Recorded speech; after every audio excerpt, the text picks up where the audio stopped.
Assalamualaikum warahmatullahi wabarakatuh. Halo teman-teman, ketemu lagi dengan saya di channelnya Kang Ares. Bagaimana kabar teman-teman semua? Semoga sehat selalu ya.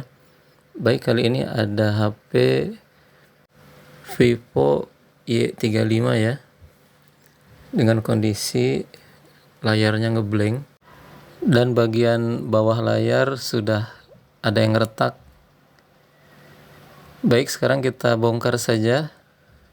Pertama, slot SIM-nya ada di sebelah atas ya, kita lepas. Nah, untuk tipe ini melepas backdoor-nya atau casing belakangnya cukup menggunakan kuku seperti ini ya. Namun ini agak keras, jadi bisa dibantu dengan bekas kartu. Kalau saya tetap memaksimalkan kuku ya. Dan jangan terkecoh karena di belakang itu sepertinya ini menggunakan lem, namun ternyata bautnya ada di balik casing ya. Oke, di sini ada beberapa baut. Kita lepaskan dulu karena di sini ada fleksibel fingerprint ada di balik penutup mesin. Nah, ini posisinya fingerprint, kemudian soket baterai kita lepas. Lalu yang ketiga adalah soket LCD. Di sini posisi soket LCD ada di tengah-tengah dua kamera ya, kanan kiri. Jadi teman-teman kalau kesulitan melepas bisa dilepaskan dulu modul kameranya ya. Namun saya di sini menggunakan pinset. Kalau pakai kuku tidak bisa. Oke, kita tes LCD baru. Apakah ada penampakan? Oke, ternyata fix LCD yang bermasalah. Kita tunggu sampai masuk menu, kita akan cek untuk fungsi dari LCD ini. Baik, sentuhnya normal, pencahayaannya juga bisa disetting. Sensitivitasnya juga bagus. Kalau sudah aman, tahap selanjutnya adalah kita melepaskan LCD bawaan. Kemudian kita bersihkan bekas lem-lem yang ada di bezelnya ya, atau di framenya. Namun sebelumnya kita lepaskan terlebih dahulu baterainya. Cukup diangkat saja ya untuk di pegangannya sekuat tenaga. Nah, di sini fleksibel LCD ada di balik baterai ya, dan ada perekatnya. Kita lepas dulu, baru selanjutnya kita melepas bagian LCD-nya. Kita cari celah terlebih dahulu. Kelihatannya ini sangat rapat sekali dan tidak bisa tembus. Maka mau nggak mau kita perlu bantuan blower di sini. Kalau teman-teman belum punya blower, silahkan menggunakan setrikaan bisa ya. Namun panasnya yang paling rendah aja. Atau dengan korek gas dipanaskan sekelilingnya sambil jalan. Nah, ini saya pakai alat kaleng ya, bekas lapisan LCD untuk cari celah. Ini sangat rapat sekali. Kalau sudah dapat celah, sebetulnya gampang ya untuk semua tipe LCD. Setelah dimasukin, tinggal kita geser. Yang penting sudah ketemu celah sampai ke dasar. Kalau sudah ketemu dasarnya enak ya, tinggal dorong saja. Dan kalau LCD sudah mati ya tanpa resiko ya, dipaksa pun bisa sebetulnya.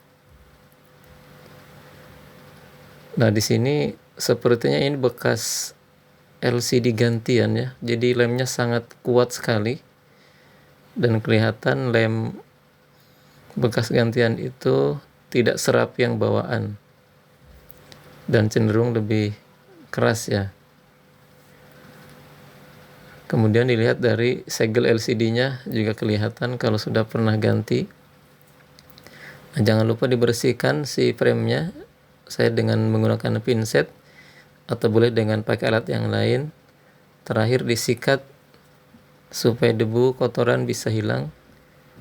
Nah, kita presisikan dulu ya sebelum dilem supaya lebih aman. Selanjutnya, nah di sini ada filter untuk lubang speaker, jangan sampai lupa. Kita congkel saja, tinggal kita pindahkan ya.